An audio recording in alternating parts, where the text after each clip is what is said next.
ថ្ងៃខួបកំណើតបងទិញនំប៉ាវសុំធ្វើសង្សារសន្យាចេញលុយរៀងខ្លួនពិតជាលយមែនប្រុសស្អាតមួយនេះពូកែដុតឡើង9ឃើញមក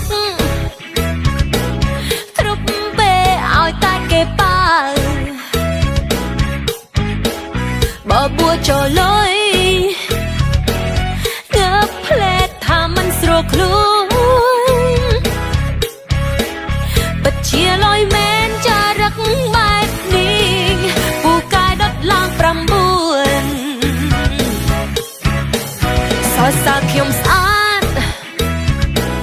ចង់សុំលុយចាយណាណា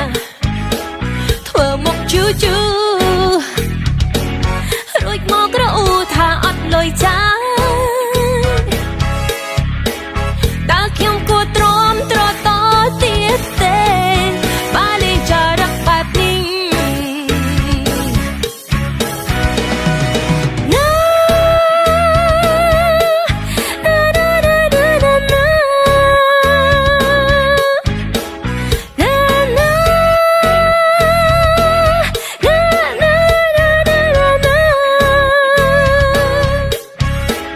ចាំខ្ញុំឲ្យមេជើងមួយទៅច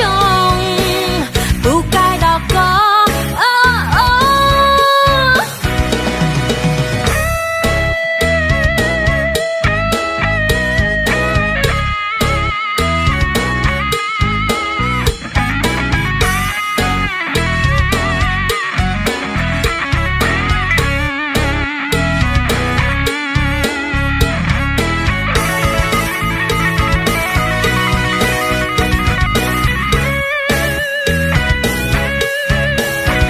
ថ្ងៃខួបកំណើតបងទិញនំប៉ាវសុំធ្វើសង្សារសន្យាចេញលុយរៀងខ្លួនពិតជាលយមែនប្រុសស្អាតមួយនេះពូកែដុតឡើង9ឃើញមកគ្រប់ពេលឲ្យតែគេប៉ាបបួចលុយ